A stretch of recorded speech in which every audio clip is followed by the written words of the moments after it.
Hello நண்பர்களே, welcome to mix media. நம்மளோட சேனலில் இன்றைக்கி ஒரு நியூட்ரிஷனான ரெசிபி தாங்க பார்க்க போகிறோம். இது வரைக்கும் நம்ம நிறையா குருமா பார்த்துட்டோம், நிறைய சட்னியும் பார்த்துட்டோம். ஸோ அந்த வகையில் நம்ம இன்றைக்கி பிரண்டை சட்னி தாங்க பார்க்க போகிறோம். இந்த சட்னி உடம்புக்கு ரொம்ப ஹெல்த்தி அண்ட் இந்த மாதிரி பண்ணி கொடுத்தீங்கன்னா சாப்பிட மாட்டேன்னு சொல்கிற குழந்தைங்க கூட இதை சாப்பிட்ருவாங்க. ஸோ வாங்க இந்த ரெசிபி எப்படி பண்ணலான்றதை பார்க்கலாம். ஸோ அதுக்கு நான் ஒரு கடாய் எடுத்திருக்கேன். அதில் ஆயில் ஆட் பண்ணியிருக்கேன். 2 ஸ்பூன்ஸ் ஆஃப் ஆயில் ஆட் பண்ணியிருக்கேன். நெக்ஸ்ட்டு பிரண்டை எடுத்து நல்லா வாஷ் பண்ணி தோலெல்லாம் உரித்து வச்சுருக்கேன். நீங்கள் தோல் சீவும் போது உங்களோட ஃபிங்கர்ஸில் க்ளவுஸ் மாதிரி போட்டுட்டு பண்ணுறது சேஃப். இல்லைனா கோகனட் ஆயில் அப்ளை பண்ணிவிட்டு நீங்கள் ஸ்கின் பீல் ஆஃப் பண்ணிக்கலாம். இந்த பிரண்டை செடியில் இருக்கும் போது நல்லா படர்ந்து வளரும். இந்த பிரண்டை சாப்பிட்டோம் அப்படின்னா எல்போ ஜாயிண்ட், நீ ஜாயிண்டில் இருக்கிற பெயின் எல்லாம் ரிலீஃப் ஆயிரும். முக்கியமாக வீட்டில் இருக்கிற ஓல்டேஜ் பீப்புளுக்கு இது ரொம்பவே தேவையான ஒரு இன்க்ரீடியன்ட் தான் அவங்களோட டயட்டில். இது அவங்களோட கால் வலி, முட்டி வலி, கை வலி, ஷோல்டர் பெயின், பேக் பெயின் சொல்லிட்டு எல்லாத்தையுமே ரிலீஃப் பண்ணிடும். இதை பார்க்கும்போது நிறைய ஜாயின்ட்ஸ் மாதிரியே உங்களுக்கு தெரியும். அதுக்கான காரணமும் இதுதான். ஸோ நம்ம பேசிகிட்டு இருக்க டைமில் பிரண்டையும் நல்லா குக் ஆயிடுச்சு. நல்லா டார்க் க்ரீன் கலரில் சேஞ்ச் ஆயிடுச்சு. ஸோ இப்போ இதை நம்ம ஒரு பிளேட்டில் ட்ரான்ஸ்ஃபர் பண்ணிக்கலாம். தென் இது கூட போட்டு அரைக்க வேண்டிய இன்க்ரீடியன்ஸை நம்ம கொஞ்சம் கொஞ்சமாக ரோஸ்ட் பண்ணி எடுத்துக்கலாம். ஸோ அதுக்கு நான் இன்றைக்கி உளுந்து பருப்பு ஆட் பண்ணிக்கிறேன். நீங்கள் கருப்பு உளுந்தும் ஆட் பண்ணிக்கலாம். நான் இன்றைக்கி வெள்ளை உளுந்து ஆட் பண்ணியிருக்கேன். ஸோ இது 1 கப் வெள்ளை உளுந்து இருக்கும். இதை கூடவே நம்ம கடலைப்பருப்பு ஆட் பண்ணிக்கலாம். இதை நல்லா நீங்கள் ரோஸ்ட் பண்ணி விட்டுக்கோங்க. ஆயில் எதுவுமே தேவையில்லை. இந்த பருப்பை இப்படி ரோஸ்ட் பண்ணி விட்டாலே போதும்.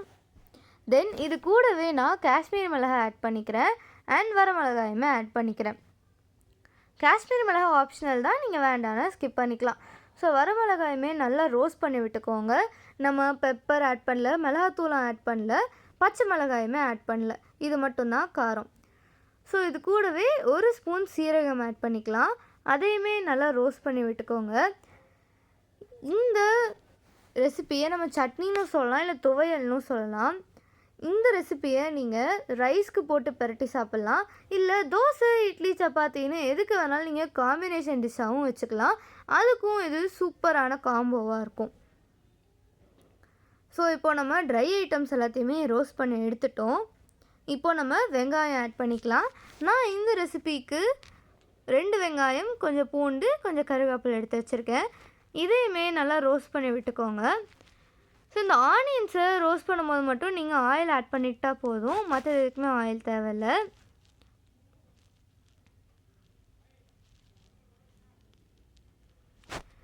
இந்த இடத்துல நீங்கள் கொத்தமல்லி ஆட் பண்ணிக்கலாம், இல்லை புதினா கூட ஆட் பண்ணிக்கலாம், வேணும்னா இஞ்சி கூட ஆட் பண்ணிக்கலாம்.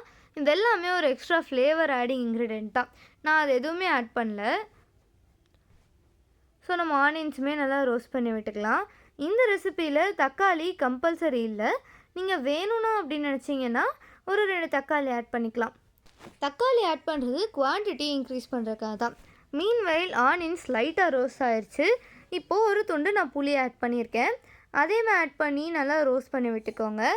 ரோஸ்ட் ஆகிற டைமில் 1 கப் தேங்காய் நல்லா துருவி எடுத்துக்கோங்க, இல்லைன்னா மிக்சியில் அரைச்சி எடுத்துக்கோங்க. இப்போது இந்த வதக்கின மிக்சர் கூடவே தேங்காயுமே நம்ம ஆட் பண்ணிக்கலாம். நீங்கள் தேங்காய் முழுசாக போடாமல் இந்த மாதிரி துருவி போடும் போது இதோட ஃப்ளேவருமே நல்லாயிருக்கும். தேங்காய் ஆட் பண்ணி ஒரு 1 or 2 மினிட்ஸில் நீங்கள் ஸ்டவ் ஆஃப் பண்ணிடுங்க. லைட்டாக கோகனட் குக் ஆனாலே போதும், ரொம்பலாம் குக் ஆக தேவையில்லை. இப்போது நம்மளோட எல்லா இன்க்ரீடியன்ட்ஸுமே நீங்கள் நல்லா மிக்சியில் அரைச்சிக்கோங்க. அரைச்சி முடிச்சிட்டிங்கன்னா உங்களோட பிரண்டை சட்னி ரெடி ஆயிடுச்சு, இல்லை துவையல்னு கூட சொல்லிக்கலாம். இது கூடவே உப்பு ஆட் பண்ணி அரைச்சிக்கோங்க. இந்த ரெசிப்பியை நீங்கள் லஞ்சுக்கு வச்சாலும் ரைஸுக்கு சூப்பரான காம்போவாக இருக்கும்.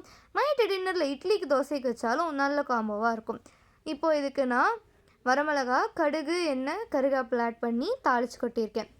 ஸோ இதே மாதிரி இன்னும் நல்ல ஹெல்த்தியான நியூட்ரிஷ்னலான ரெசிபிஸ்க்காக நம்ம சேனல் சப்ஸ்கிரைப் பண்ணிவிட்டு காத்துருங்க. டாட்டா, பாய் பாய்.